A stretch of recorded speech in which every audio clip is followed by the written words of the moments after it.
So I'll be talking about a new kind of way to think about, or a new kind of tensor network that's trying to be more efficient in higher dimensions. So what I mean, tensor networks, they're incredibly efficient in 1D, and as Garnet mentioned, that as you start going from 2D and especially in 3D, they're kind of not used so much because they're not as efficient. So I started asking the question, are there kind of different ways we can generalize tensor networks to higher dimensions that are maybe more efficient? So in a little more detail, matrix product states, there's many great methods, DMRG, and so on. And they have this very efficient CPU time scaling with bond dimension. So chi is the bond dimension, and the CPU time just scales as chi cubed, letting one easily do chi be 1,000 in laptop simulations. And then going to 2D, you can imagine snaking the MPS, but this kind of doesn't work so well because some of these sites are kind of far apart in the snake, and this makes it hard to have these sites be entangled. This, of course, motivates thinking about PEPs, and then these new canonical PEPs, 2D DMRG, isometric tensor networks. I'm a huge fan of these. I think they're amazing and also quite promising, including PEPs and the corner transfer matrix. But as it's been mentioned, the CPU time scaling with bond dimension, it's definitely worse than the 1D tensor network methods. And in addition, you have some things like Moses moves that Mike mentioned that you have to deal with, which isn't as simple as in 1D. So this talk, I'll be introducing a new kind of tensor network that I'm calling a quantum gauge network. Maybe we shouldn't call it a tensor network, but there's some connections to tensor networks that I'll make explicit. In particular, I'll show that you can kind of think about it as a generalization of matrix product density operators to higher dimensions, in a sense that it's kind of a superposition of MPDOs for any snake path. So it's kind of like a simultaneous canonical form for any snake path of an MPDO. And some nice properties is that there's no tensors with many indices. You just have vectors and matrices. So quite naturally, the CPU time can be chi cubed in any dimension, which allows you to do large bond dimensions even in 3D. It's also, at least the simple algorithms are quite easy to code, even in higher dimensions. It's basically the same code. And it turns out that even fermions are somehow easy to code. You don't have to do anything fancy to get the minus signs.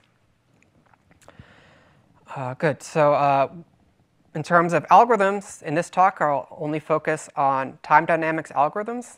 That's because it turns out that these quantum gauge networks are very closely related to a new picture of quantum dynamics, which I'll introduce at first.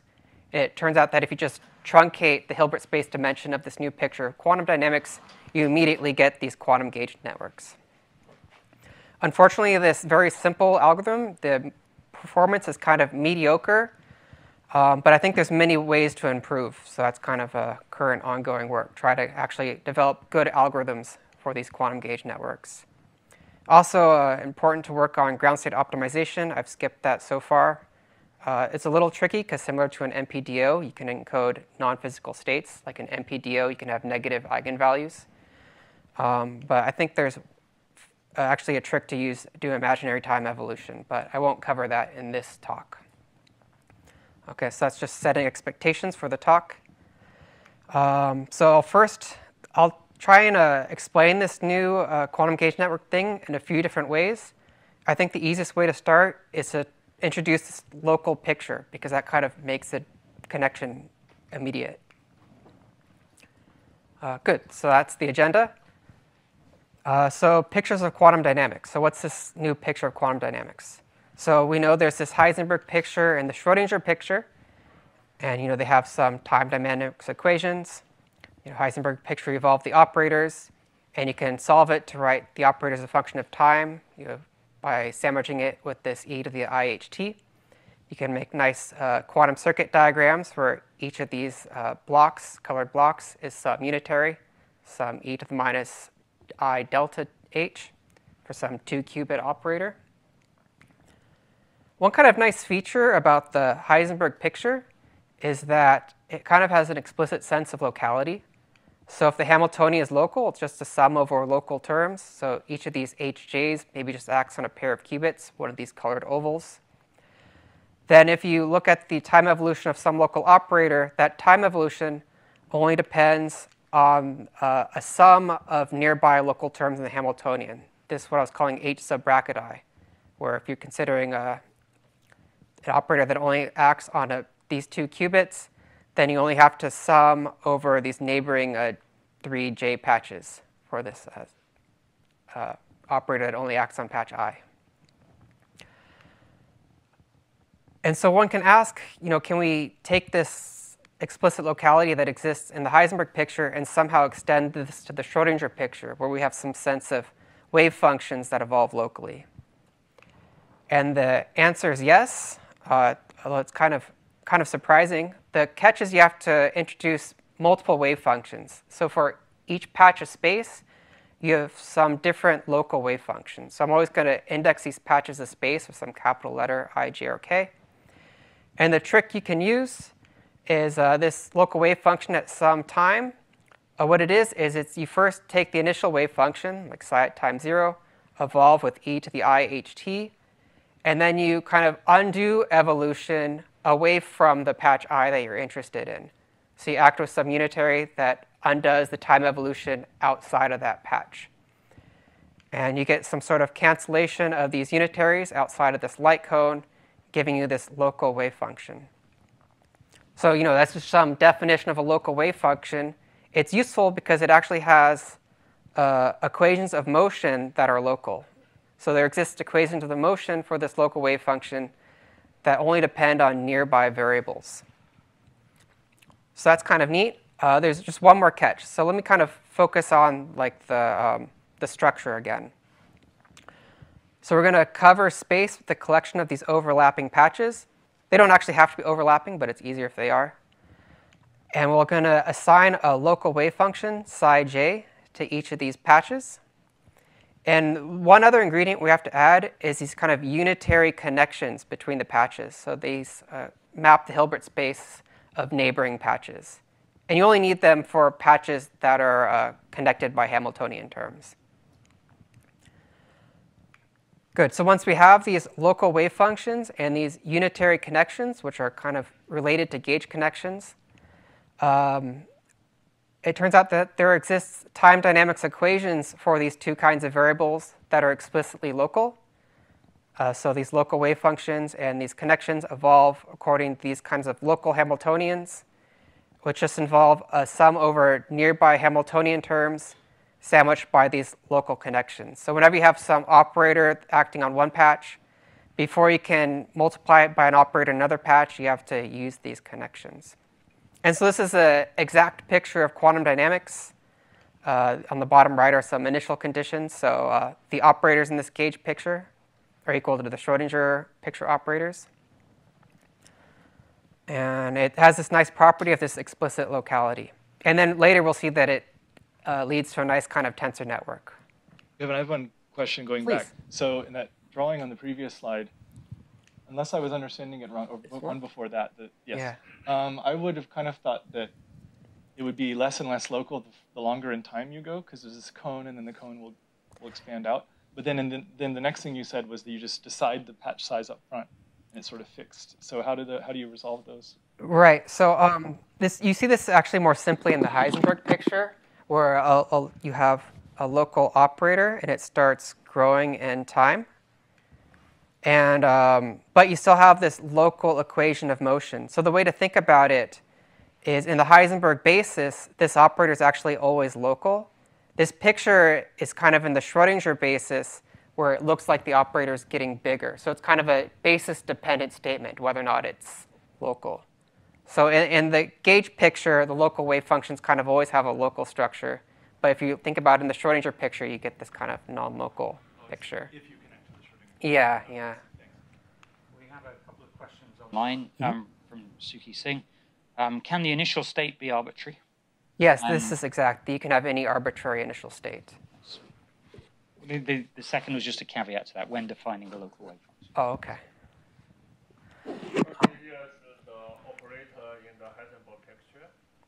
This can be any local operator that only acts on 2 qubits, or more general. This is the operator on the Heisenberg picture. So this is psi 0 here, so like the initial wave function, psi at time 0. And then I'm defining the local wave function. If you solve the equations of motion in the later slides, you find that it's equal to, you take the initial wave function, you evolve in time using the normal e to the minus iht, and then you act with this u tilde dagger, which just includes the gates or Hamiltonian terms that act outside the patch I. Okay, good. And so one thing to note is if you want to compute expectation values between patches, so if you have some product of operators that act on patches I, j, and k, then you have to insert these connections before multiplying these operators together in the gauge picture. So this is kind of gauge symmetry between patches. In a sense, we've kind of almost gauged Schrodinger's equation. But, good. And so these connections, you can also make pictures of them if you like. There are these kinds of uj tilde, ui tilde daggers, which just act on sites outside the patch. And again, there's some light cone structure. So if you're in the Schrodinger basis, you get something that kind of starts small and then starts growing. And so that's a nice, interesting picture of quantum mechanics where you have local evolution of wave functions. But to connect to tensor networks, what we'd like to do is take advantage of this local structure and come up with new tensor network-like algorithms for simulating quantum. Mm-hmm. Why actually is local? Why, sorry? Why the Hamiltonian is local? Oh, so I'm just assuming the Hamiltonian is local. So if you assume a local Hamiltonian, and it actually only has to be k-local to be useful, so you could have something like the SYK also works. In general, it can be anything, but this won't be useful if your Hamiltonian acts on all sites at once. But yeah, Coulomb interactions is fine because that's k-local. You can still do something useful. Good. So now I'd like to connect this to tensor network methods. So the connections kind of are to go, sorry, so now I'm going to connect this local gauge picture to this new kind of tensor network, this quantum gauge network. And the idea is simple. You just take this gauge picture and you truncate the Hilbert spaces. So initially, the Hilbert spaces in the gauge picture, in order to be exact, they're all 2 to the n. So those local wave functions live in a 2 to the n dimensional space. These unitaries are 2 to the n by 2 to the n matrices. We just truncate these things to chi by chi matrices, and then so these vectors live in a chi-dimensional space. A question? What's n? So n is the number of qubits. The total number of qubits, yes. And so, we'd like to take chi to be much less than 2 to the n, in order to have something useful. And what's nice is because everything's just matrices and vectors, you can naturally get CPU time that scales as chi cubed. Sorry. So this means you really are truncating the Hilbert space and actually throwing away specific basis vectors, as opposed to in tensor networks where you don't technically pick basis vectors to throw away, but you just specify a level of entanglement that you allow. Well, in some sense, those isometry tensors that have been talked about in previous talks, they're like picking states within the Hilbert space to look at. So, in Mike's talk, he had this 2D network of isometries, which was picking out some nice basis of states for the core tensors. Mm-hmm. So kind of similarly here, these local wave functions, these smaller spaces are like those nice spaces. You really, not that exactly that you truncate the 2 to the n vector to a chi vector, but you first rotate the 2 to the n vector, then truncate that? I guess you could think about it that way. Is that really also in that arrow? Okay. We don't explicitly do that, but maybe you can think about it like that. Is there some constraint for UIJs that overlap? Like you have UIJ, UJK. Yeah, you'd want like UIJ times UJK to be approximately identity. So in the gauge picture, UIJ times UJK to be approximately equal to UIK, which is exact in the gauge picture and only approximate in the gauge network. And of course, if you do a loop, you'd want that to be approximately identity, a closed loop. but that'll only be approximately true in the gauge picture, in the gauge network. Good. And so since this is based off this gauge picture, we kind of immediately get some very simple equations of motion for the quantum dynamics. So on the bottom are basically the same equations from earlier for the gauge picture. I just replaced the u's with v's. So the v just emphasized that it's not necessarily unitary. And I just slightly redefined the definition of these Hamiltonians in the bottom right. And yeah, so I'd like to emphasize that it's nice in the sense that it's very simple. You just have matrices of vectors. And perhaps it could be efficient because you have a good chi scaling with CPU. But we need to do more to really see how much it's actually efficient. Good. So now let's connect to tensor networks. Oh, I'm sorry. Question, Roger? So when you do this, do you just wait? Those v's, are they the same as u's, or are they different? So it depends how you.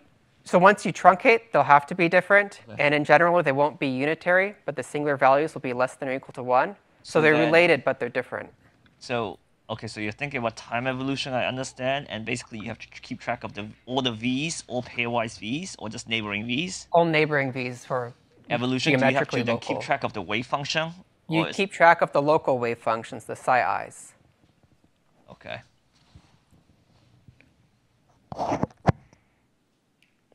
Okay, good. So what does this have to do with tensor networks? Is there some?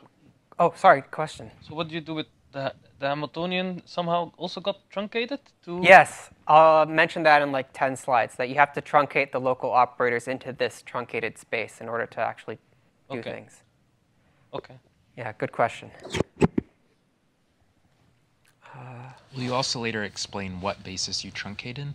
Yeah, so it's important to choose a good basis to truncate in, and I'll talk a little bit about how you can make that choice. But before talking about that, let me make some connection to tensor networks. So it turns out that there's a very simple mapping between these quantum gauge networks and matrix product density operators. So if you like, you can write a matrix product density operator as some in this basis of Pauli operators. So this sigma mu1 through mu n is just a product of Pauli operators acting on different qubits. So it has Hilbert space dimension 2 to the n. And you sum over all these different mu's, being 0, 1, 2, or 3, or identity, Pauli x, Pauli y, Pauli z. And then these matrix products are indexed by these mu's. And you take these products of matrices to get some coefficient of the density matrix in this basis. And for convenience, we'll take the first matrix in the product to be a row vector and the last one to be a column vector. So you just get a number. So let me move that equation to the bottom. And on the top, I'll write an equation for the quantum gauge network. So for the quantum gauge network, recall I have these local wave functions. And you also have some truncated operators. So I haven't defined that yet, really. But you'll have these truncated Pauli operators on each site. And you'll have these connections. And in order to do expectation values, you do some string like this, like local wave function, truncated Pauli, connection to the next one, along some snake path. And this gives you some coefficient, some expectation value of basically this Pauli operator. And so in the same way, you can write the density matrix in this form. And you kind of almost immediately see that if you just group these different products up, call this psi1 times sigma 1 as this a1 and so on for a2 through an, you get matrices for the matrix products for the matrix product density operator. So you can very quickly, if you have a quantum gauge network and you choose some snake path, you can get a matrix product density operator for that snake path. And ideally, different snake paths would give you the same result. But in practice, due to approximations, different snake paths will give you different MPDOs. Especially, if you're interested in the correlations between, these bottom two qubits, you'd want to choose a different snake path than the one shown here. Good. So mapping from QGN to MPDO is quite simple. current work is working on trying to go the other direction, MPDO to QGN. It's a little trickier because there's some constraints that you want things to satisfy in the QGN. Like you want that these connections acting on these local wave functions just transfer you to the next local wave function in a natural way. And you also want these truncated operators to be Hermitian. A priori, if you try and just go from these matrices to these local operators and wave functions, it's not obvious how to have these constraints. So that's something we're working on. But I think it's you can probably go the other way by just maybe increasing the bond dimension by a factor of 2 or 4. But we don't know that for sure yet. So I think we can think about these quantum gauge networks as kind of a higher dimensional version of matrix product density operators, which is the point I'm trying to make in this slide. And at the same time, trying to retain this chi-cube scaling in higher dimensions. But does this mean that it only has the representational power of an MPDO, or is that a correct statement? So it's not entirely clear. So it can kind of represent MPDOs along other snake paths at the same time. So indeed, there's for the other snake paths, it can kind of represent better than just a single MPDO. So maybe having those simultaneous snake paths can let it be better, but it's kind of not clear yet if it like actually... the state is a sum of all those, or is it just that choosing one is just choosing like how you represent the state, and then it's just a single one? I mean, the quantum gauge network kind of encodes all of them at the same time. Like you can extract that information, but it's kind of... Are you saying that you can represent this quantum gauge network as a matrix product density operator for that given shape?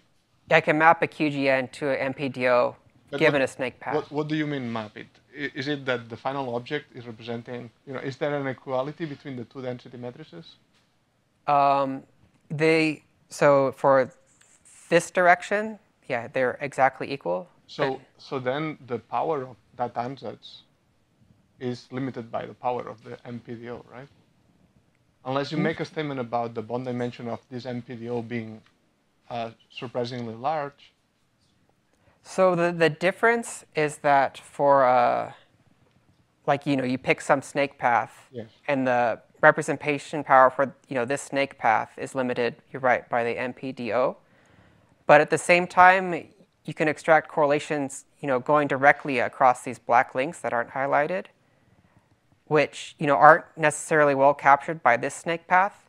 But the quantum gauge network can just you can pick any path you want. But did you say, I'm confused by that statement. You first said that the quantum gauge network density matrix is equal to the matrix product density operator. So I extract this MPDO from the QGN, but just giving you this MPDO doesn't tell you everything about the QGN. Okay, so it's not an equality between density matrices. That's right. Okay. Well, it's not an equality between the two encodings. My understanding is that the QGN doesn't define a density matrix. It's given the QGN and a particular snake, then you get a density matrix. But the different snakes will give slightly different density different density matrices. Exactly. Yeah. At least after truncation. But then what's the meaning of this density matrix that you're extracting from the QGN if it's not the density matrix that the QGN is representing? So for these things, you pick different paths and you can get different density matrices. Ideally, they best encode correlation functions that only involve a product of a small number of operators. So, like 2-point correlation points or 4-point correlation functions, which, there's kind of some natural snake path connecting them. So that's what they do well. If you want to encode correlation functions of, many products of polys, that's not something they do well at. So what I'm trying to understand is whether this QGN represents a wave function from which you want to extract a density matrix, yeah. From which you want to compute expectation values of local observables. And you do that deterministically from the initial representation that you have.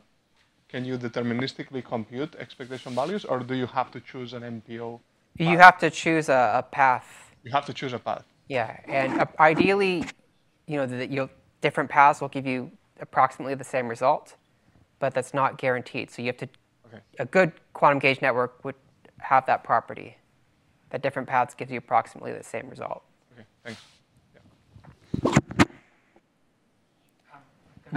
Yeah. So does this implicitly contain a PEPO as well?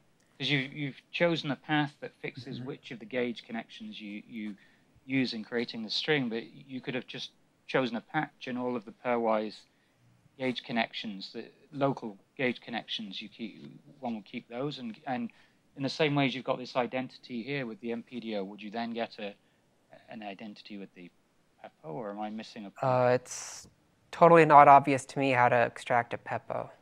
Okay, maybe I've missed some. A question?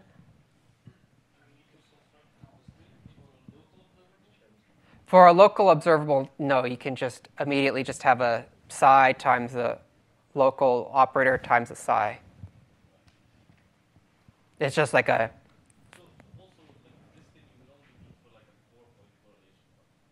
Yeah. So if the 2 points are close, you only need a very short string. Exactly, yeah. Good. So that was connecting these things to MPDO. Let me give you another way to think about quantum gauge networks. And so I'll go over a way how you can construct a quantum gauge network given some wave function living in the full Hilbert space. So this is useful for theoretically understanding quantum gauge networks. And this construction is also useful for initializing very simple wave functions. But you wouldn't use it in the actual time dynamics algorithm, except for the initialization step. Just follow up on that PEPO comment. I mean, yeah. So, I mean, certainly the V's are, you can think of the V's as defined on the bonds, and when in the current prescription, one has a recipe to define a density operator by choosing a path, and you can choose any path, I understand. But you could imagine maybe making use of all the V's simultaneously if you generalize the definition of sigma, so that sigma uses all the V's around it and not just the V. Yeah, that would be different, I think, but that could be interesting to think about. I think that would be not the quantum gauge network. No, it's not what you're doing. Yeah, it's not what you're doing. Different, but that sounds interesting. Yeah. Okay. Good. So to do this construction, what we do is for each of these patches, we want to find some way to, take this this truncated Hilbert space and connect it to the full Hilbert space, and we do that by truncation maps. So these Qs, they're Q daggers in isometry. So Q dagger is equal to 1, and we want it to act faithfully on the wave function. So Q dagger Q on the initial wave function should give us the wave function back. That just tells you if you go from the full Hilbert space, the truncated Hilbert space, and back with the wave function, you get it back. And so once we have these truncation maps, we can define a quantum gauge network. And then next, I'll tell you about how you can choose truncation maps. But let me first give you the construction. So once you have a truncation map, you immediately get the local wave functions by just applying the map to the initial wave function. And so you have a different truncation map for each patch. Good. So, and then the connections, these Vij's, they're just a Qi times a Qj dagger. And then you immediately see that their singular values should be less than or equal to 1. Good. So it came up previously in a question. Don't you have to truncate the operators? And yes, indeed you do. So I'll use the notation where the operators in the full Hilbert space will always have some hat. And then you truncate them by just sandwiching them by these truncation operators. So operators without a hat will be acting in the truncated Hilbert space. So here this AI hat is some operator just acting on this patch I, which might be 2 qubits. And then for expectation values, you just take these local wave functions and then insert the local operator, the truncated local operator, and that should, so this is the quantum gauge network expression for an expectation value, and you ideally want it to be approximately equal to the exact expression of your exact wave function with your exact local operator. And then, as I alluded to earlier, if you want to do larger correlation functions of more operators, you have these string operators. So you pick some string of these patches and insert these connections between different patches.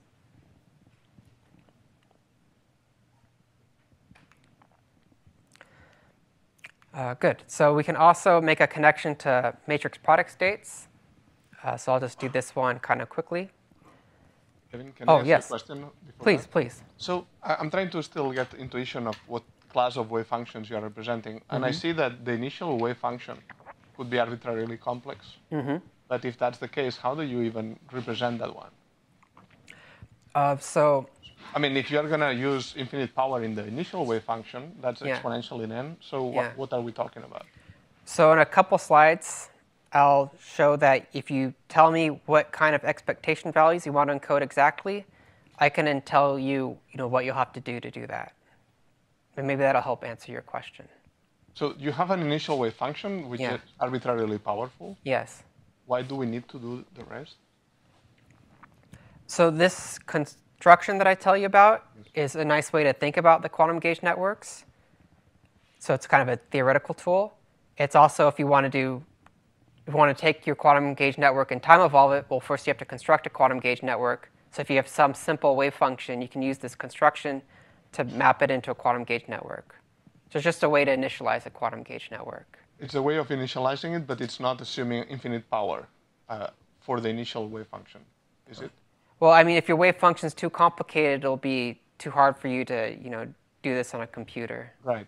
Yes. That's why I'm asking. What do you assume about the initial wave function? That is simple enough?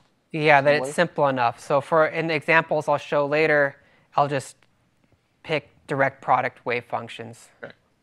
So and then it makes it easy. Okay. And then you have one layer. You add a layer of gates. I mean, several layers of gates. Do you assume anything about connectivity between the layers? I mean, are you adding correlations through these unitaries between these joined regions? You mean in this construction here? Yeah, for instance, here I have purple and red, right? Yeah. And I'm assuming that these unitaries, these circuits that you have, will not correlate purple and red. Do you mean the time evolution unitaries or these V's, which aren't unitary? I'm trying to understand the extra layer that you add. You have an initial wave function, which should be simple enough so that you can get started. And then you add you make that wave function more complicated. So what I do is I first map the wave function to a quantum gauge network, and then I time evolve the quantum gauge network. Later, I'll show you. But before time evolving the quantum gauge network, the whole thing, the initial wave function plus times the quantum gauge network, that's already a wave function as well? Or not? Right. It's best to think that after you've introduced the V's, there's no wave function left. It's just a recipe to construct density operators as a functionals of the V's and some initial expectation values of the sigmas. But also, I think we should let Kevin finish his talk unless you have more than... Yeah, it's kind of very different, so it's a lot of ways to look at it. Okay, thanks. Good. So another way you can think about it is you can map a matrix product state to a quantum gauge network. So I'll kind of just go over this really briefly in pictures. So I'm going to assume you're familiar with matrix product states and their canonical forms. You can write as some tensor and some left and right tensors, which have properties that Mike talked about. And let me also assume that I have some simultaneous canonical form for the MPS. So I can have tensors at sites I or I plus 1, and they're related to their left and right isometries like this. So this is possible.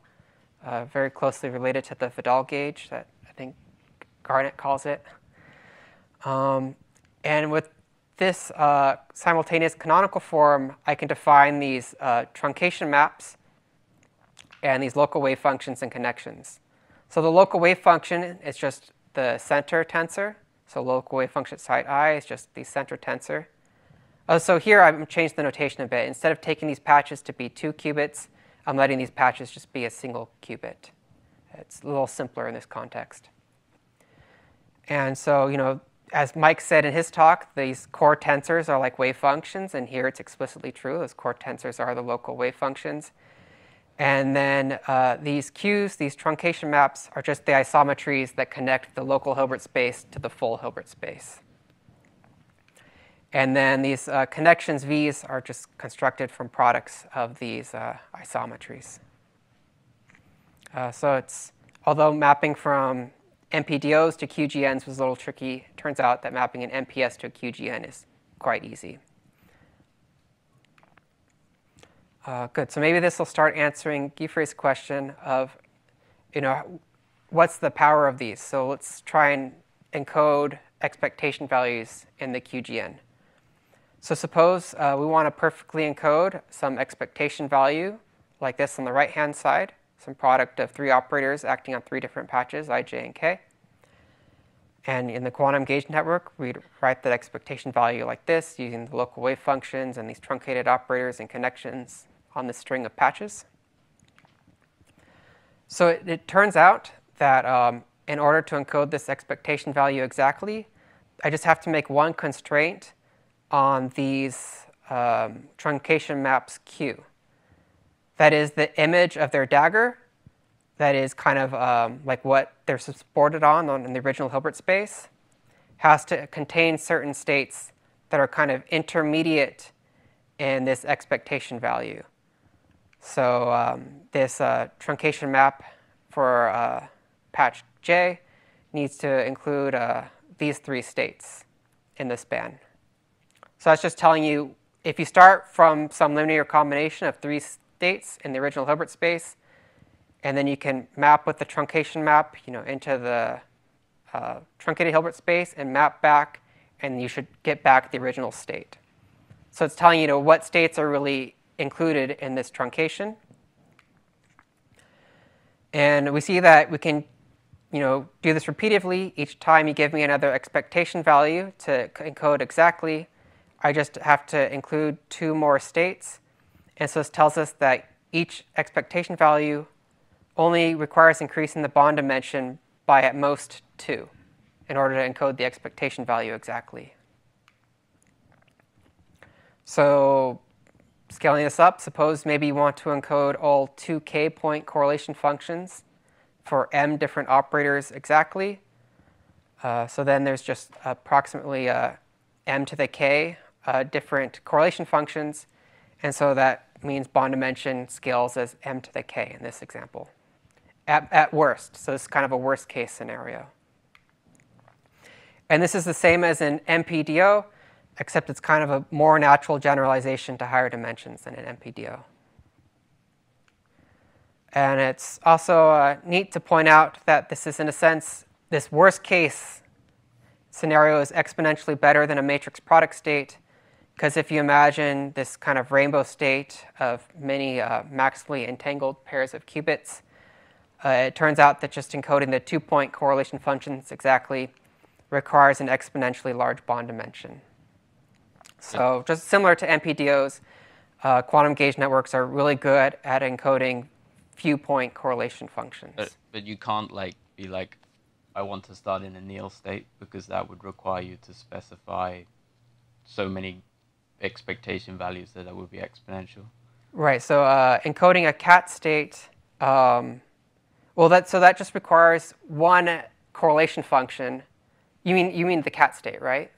Or just like if I had qubits and I wanted to start in the product state up, down, up, down, up, down. But to do that, I would have to specify, that has a load of expectation values associated with it. And you would have to satisfy all of those, presumably. So you just have to give me, I guess, n expectation values if you have n qubits. So you'd have like poly z on each of those qubits, and that's enough to fully specify it, it turns out. So this is kind of a worst case scenario. So I can, yeah.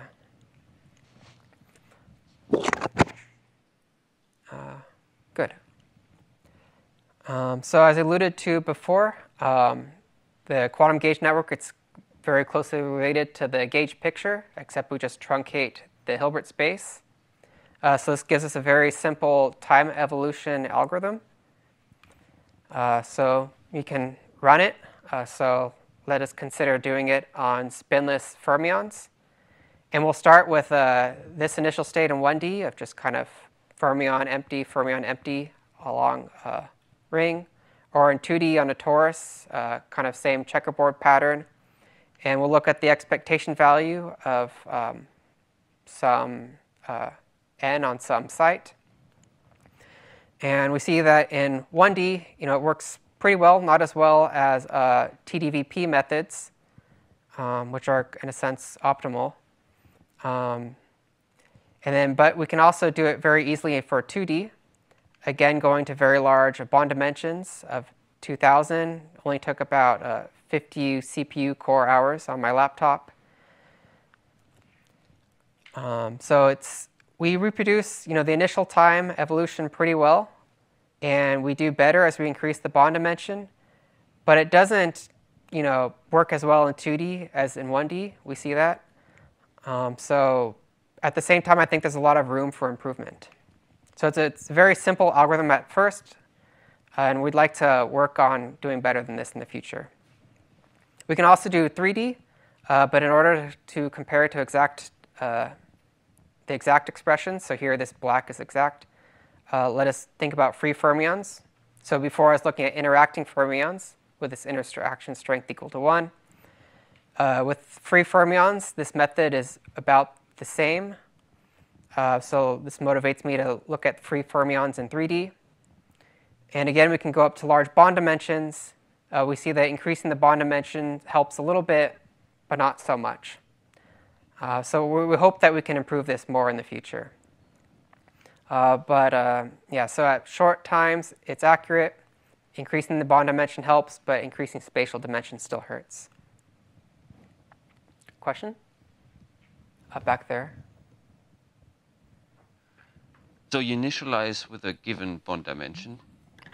Do you see any dependence on the initialization? Because in the beginning, if you have a product state, it's rank deficient, I guess. Yeah, absolutely. So that's a big issue currently. It's kind of like one-site TDVP, the current algorithm, where it depends a lot on how you initialize the tensors and not just on the initial wave function.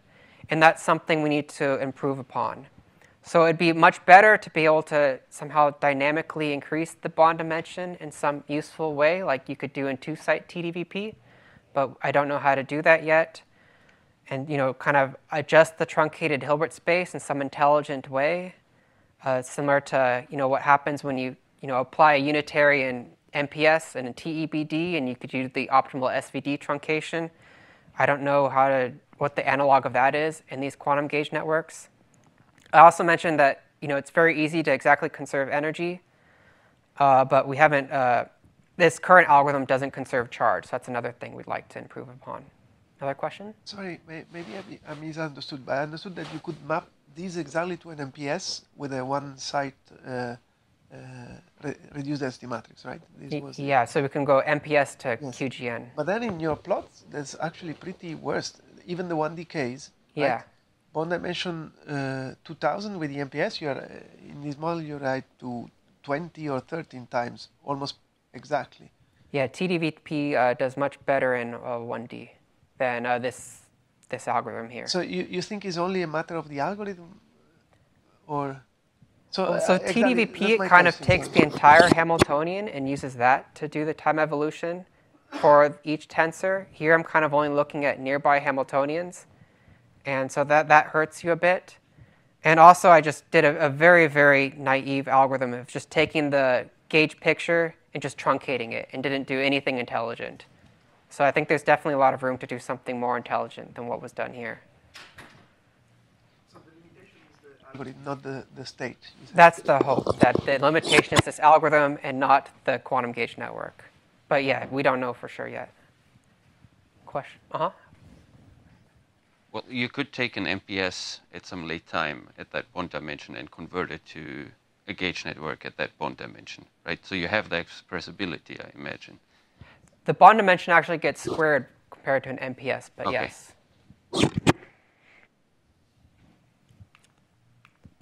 Good question. do you have an expectation of how it should converge with bond dimension as you increase it? Like especially for the 2D or 3D examples you showed, it looks like increasing the bond dimension isn't doing much of anything. Yeah, it only kind of helps you be very accurate for a little bit more time, but Can you go to the 3D, the 3D example? This is it, yeah. Oh, yeah, that's it right there. Yeah, so it looks like the the green kind of gets lucky. It's not clear that lucky. you gain any extra time from going a factor of 20, right? So yeah, that's something we need to understand better. I agree. Yeah. Maybe I think I just have a conclusion slide, and then we can do the rest of the questions.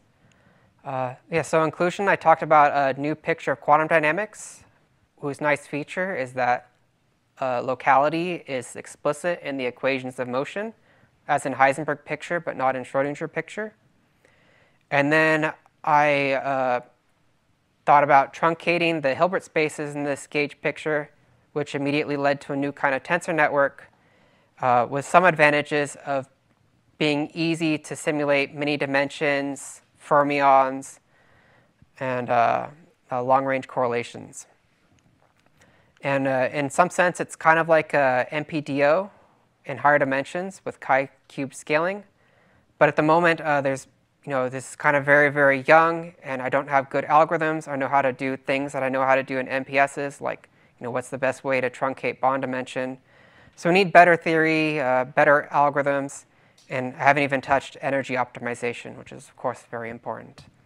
So I think it's very new and fun. So thank you very much.